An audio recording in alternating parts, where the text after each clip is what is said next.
Marcus watched the clock hit 11:58 p.m., alone in his silent apartment. In 2 minutes, a new year would begin. His first without a job, his second without his wife. He poured another whiskey and wondered how he'd tell his 7-year-old daughter that Daddy got fired on New Year's Eve. Then 3 knocks echoed through his door. He looked through the peephole and his heart stopped. It was Victoria Hartwell, the CEO who'd fired him 8 hours ago, standing in his hallway at midnight, tears streaming down her face. The day had started with hope, which made the ending so much worse. Marcus Webb woke at dawn, kissed his sleeping daughter Emma goodbye, and took 2 trains to Hartwell Industries, where he'd worked for 8 years. He was a senior financial analyst, good at his job, proud of his work. After his wife Sarah died 2 years ago, this job became his anchor, the one thing that made sense when everything else fell apart. The quarterly meeting was at 10 a.m. Marcus arrived early, reviewed his reports one last time, and walked into the conference room with confidence. Then Victoria Hartwell walked in, and something felt wrong. Victoria was 42, brilliant, and intimidating, the kind of CEO who transformed her father's regional company into a national powerhouse. She wore power like armor, spoke in measured tones, and never showed weakness. But today, Marcus noticed her hands were shaking slightly as she gripped her folder. "Before we begin," Victoria said, her voice steady despite those trembling hands, "I need to address difficult news. We're restructuring. Several positions will be eliminated to remain competitive." Marcus felt ice slide down his spine.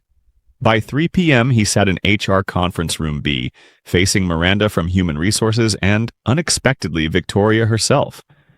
That's when he knew. "Marcus, you've been exceptional," Victoria began, and those words, meant to soften the blow, felt like knives. "But we're consolidating the financial analysis department. Given salary considerations, we've eliminated your position."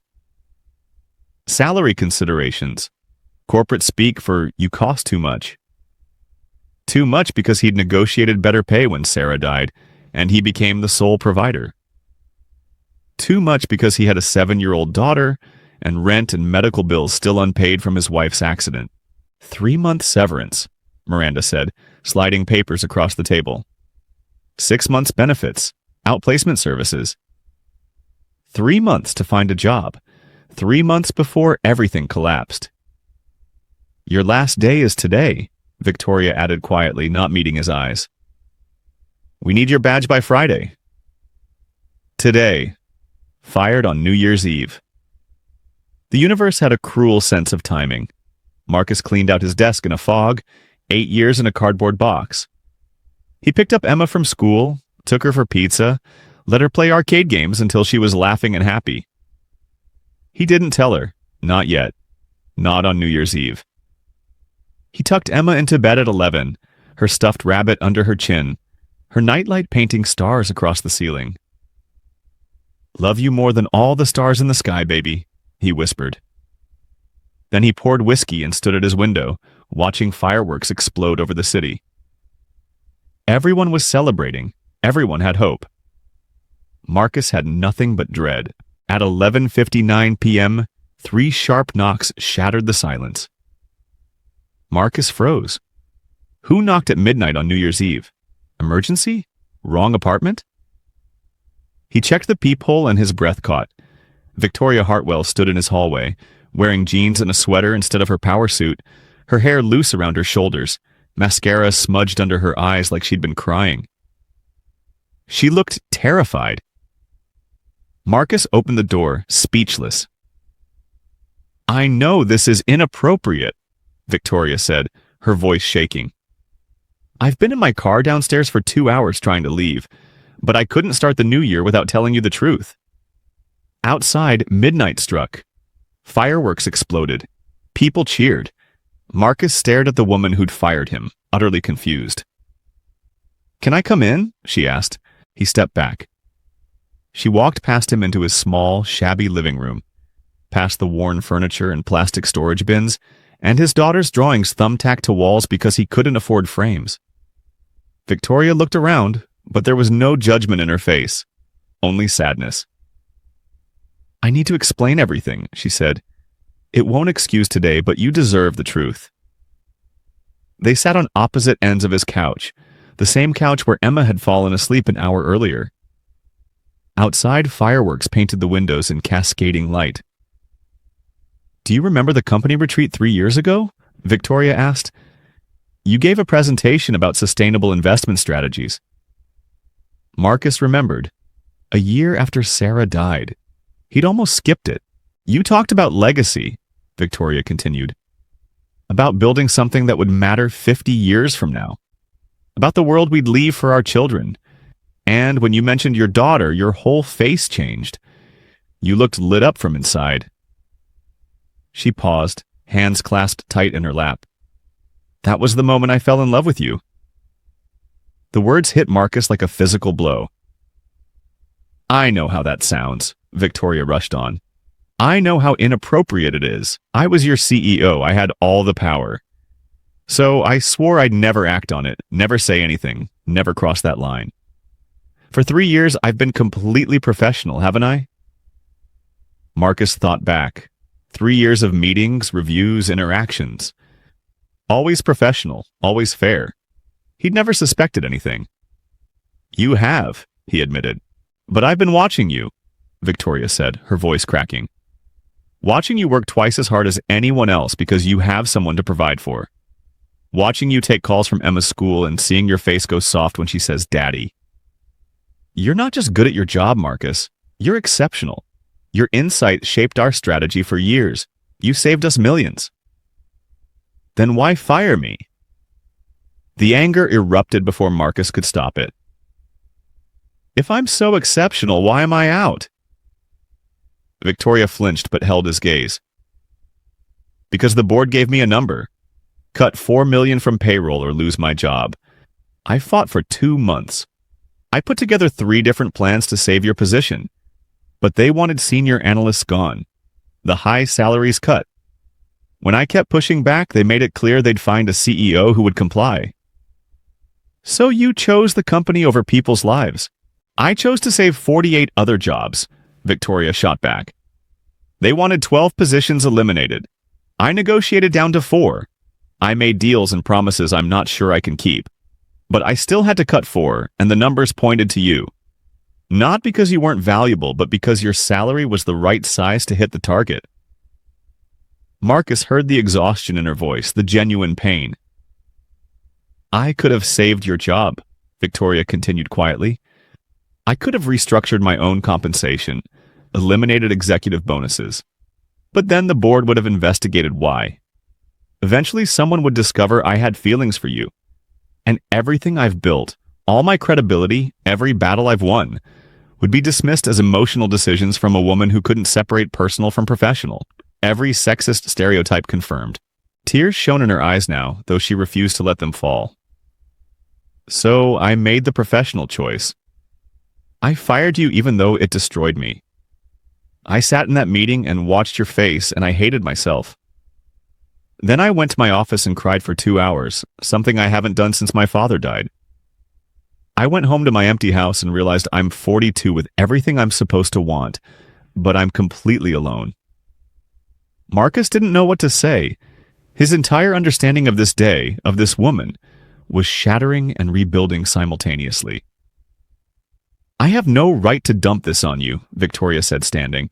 "You have every reason to hate me. But I couldn't let the year start without you knowing the truth. That you mattered.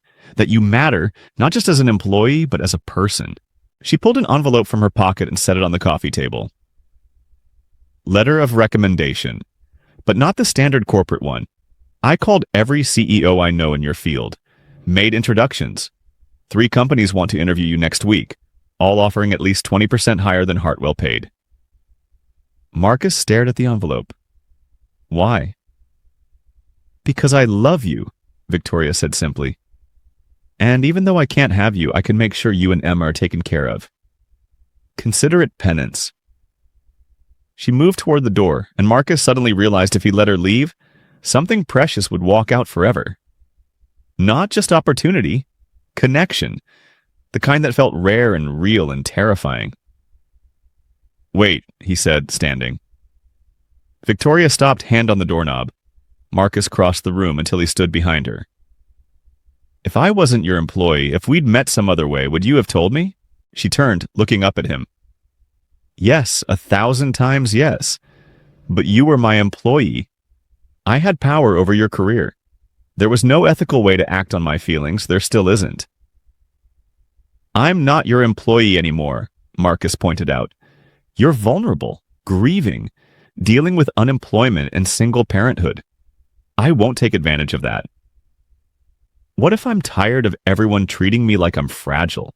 Marcus asked. What if I'm exhausted from being strong and alone, trying to figure everything out by myself? Victoria's expression softened. Marcus. I'm not saying I'm in love with you, Marcus continued. I don't know you well enough, but I've noticed you too. 2 years ago, our junior analyst made a mistake in his report. Instead of humiliating him publicly, you scheduled a private session to teach him the correct analysis. I watched you turn potential failure into a teaching moment. That's not just basic decency, that's kindness. I just treated him like a human being, Victoria said. Exactly. And yeah, I noticed. I just never let myself think about it because you were my boss and I was grieving, and it felt impossible. They stood in the doorway, fireworks still echoing outside, and something shifted between them. Not love yet, but possibility. Fragile, terrifying possibility. I can't be what you need, Victoria said. You need stability and certainty. Maybe I need someone who understands impossible choices, Marcus countered. Someone who knows what it's like to be responsible for other people's lives. Someone who doesn't need me to pretend everything's fine when it's not. What about Emma? I don't know anything about being a parent. Emma is everything to me, Marcus said firmly. Anyone in my life has to understand that. But don't you think she deserves to see her father actually live instead of just survive? To see what it looks like when adults are honest and brave enough to take chances? Victoria closed her eyes. When she opened them, tears spilled over. I'm terrified, Marcus.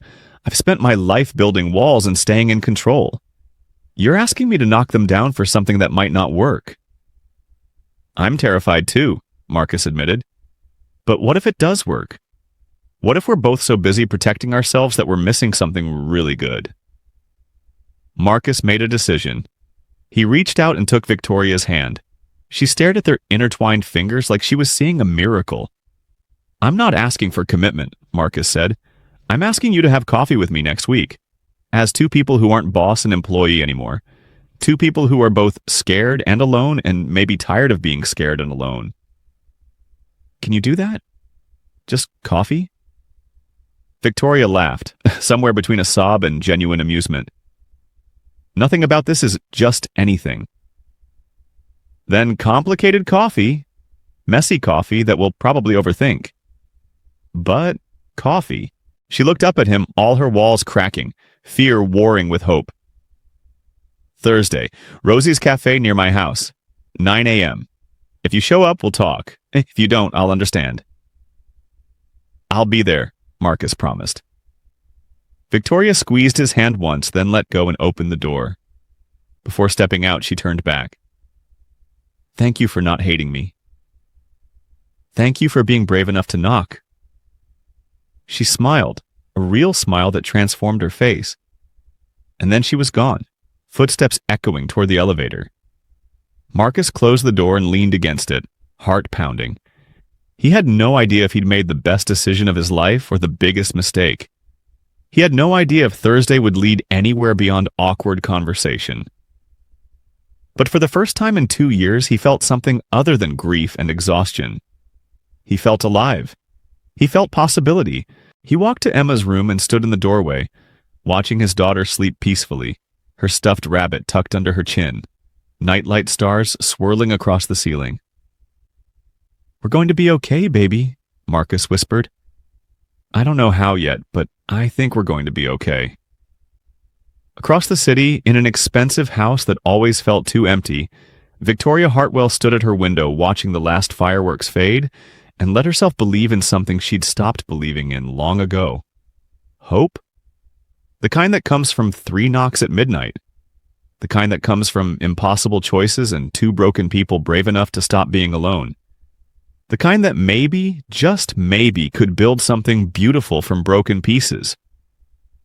Thursday would come. The sun would rise. And two people who thought they'd start the new year alone would discover that sometimes the best stories begin when you're brave enough to knock on a door at midnight and honest enough to open it. Sometimes the greatest risks come at midnight. Sometimes the people who fire you are the ones fighting hardest for you behind closed doors. And sometimes when you've lost everything, 3 knocks can change your entire world.